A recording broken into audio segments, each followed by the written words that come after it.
Ahojte ľudia, vítam vás z nového videa a dneska si budeme ochutnávať 3 druhy Slovakia chipsov. Ňam, ňam.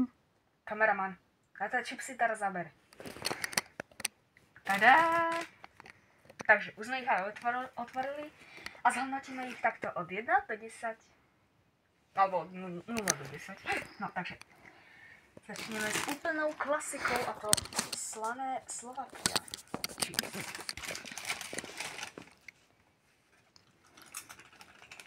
Kameraman.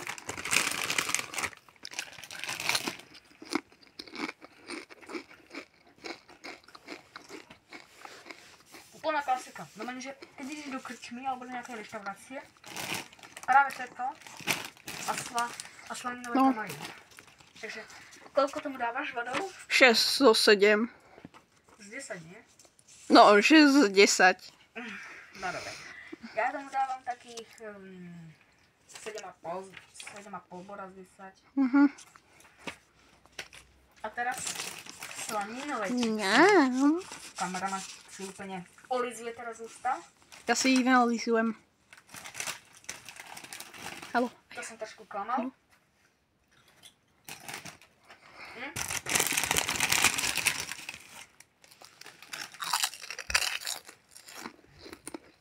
Tak, kameraman, čo hovoríš?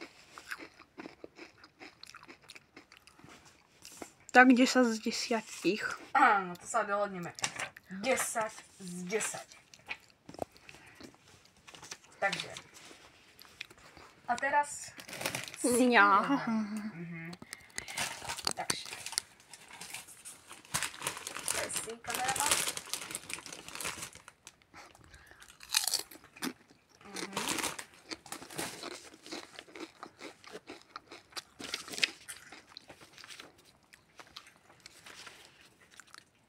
Čo hovoríš, kameraman? 10 z 10. Hlavne nie sú tak úplne dobré, ja by som skôr tomu dal tak 9,5 boda z 10. Chápem. Ale sú dobré, ale varovanie, keď ich zjete priveľa, tak Skončí to plutónium na záchode. úplne plutónium, nie? Ale na záchode to skončí. A veľmi bolestivo. A dlho. Ja s tým mám nejaké skúsenosti. Asi 1 až 2 hodiny. 1 až 2 hodiny. Mne to trvalo tak pol hodiny. Nie 1. Maximálne. 1 až 2 hodiny mi to trvá. Tak to nie. To dúfam, že mne sa nikdy nestane. No nič. Stane. Mama? No nič. Takže dajte odber, dajte like, zdieľajte toto video medzi svojimi kamošmi a u ďalšieho videa čau čau.